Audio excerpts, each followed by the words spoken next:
Lexi Fielding is in her senior year at Westover.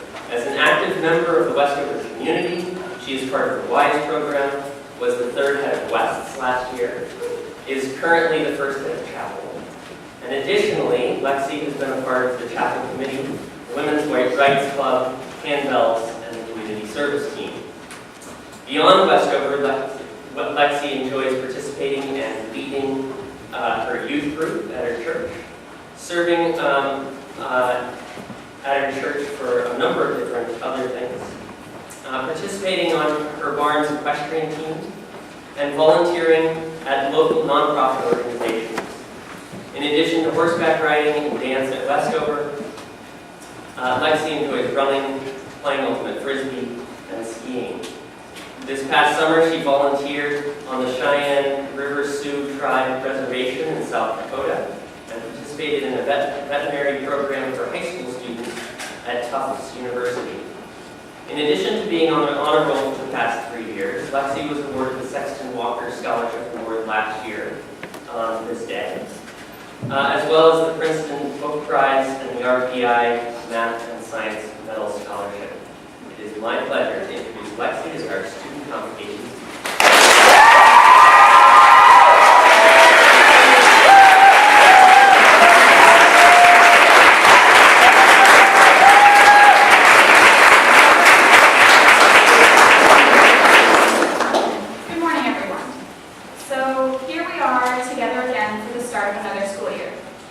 The last thing I remember, it was the final weekend in May, and we were saying goodbye to the class of 2013.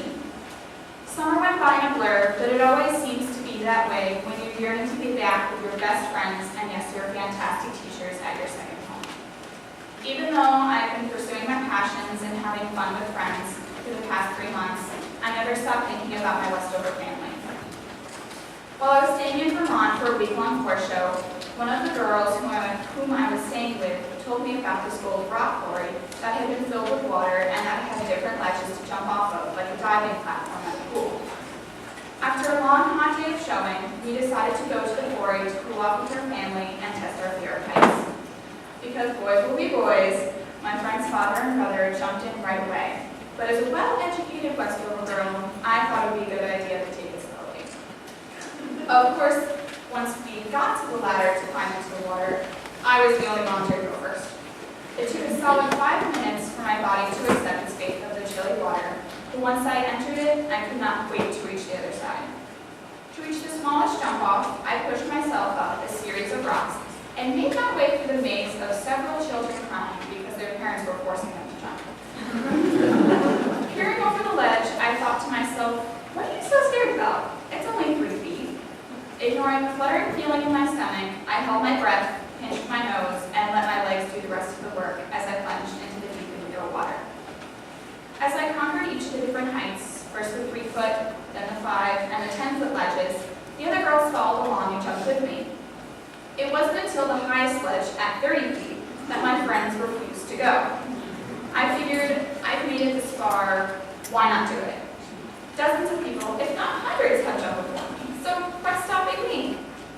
After 5 minutes of people staring and whispering and video recording, I took my final look over the edge at the dark depths below, closed my eyes, and jumped. The meager number of seconds it took me to fall felt like an eternity, but I refused to open my eyes to see when I would hit the water.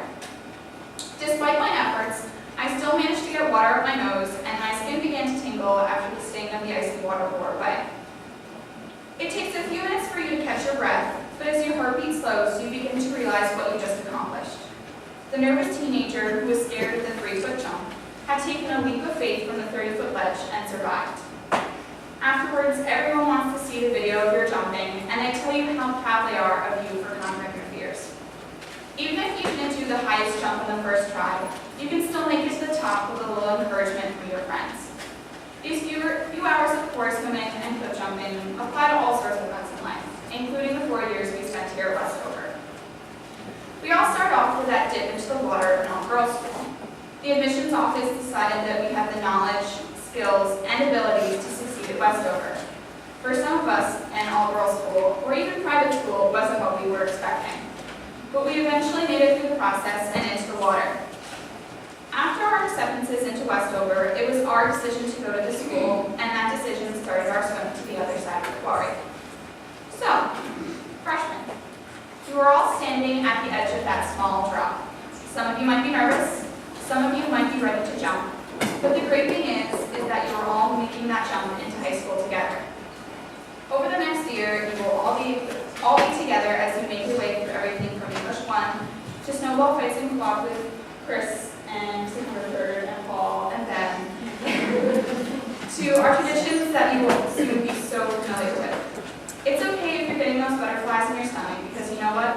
We've all been there, standing at that ledge.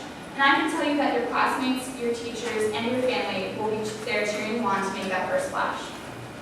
Sophomores, you've finished jumping off with a small drop, and now you've swum back ready for the next one.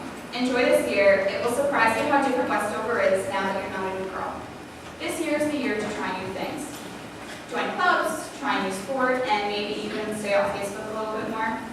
School will not be as scary now if you've gone for it once. But you might still have those little flutters every once in a while where you might doubt yourself.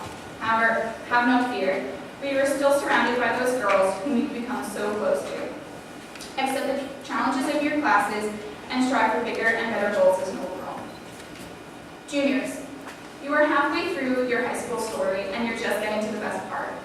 Now that you're at a higher drop, be ready for higher challenges.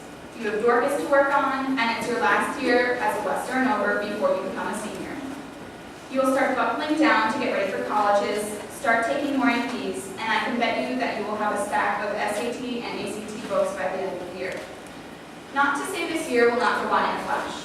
You will still continue making memories and inside jokes with your best friends, and you will start to have more choices now that you are an upperclassman. Good luck with this year, and don't forget to have fun.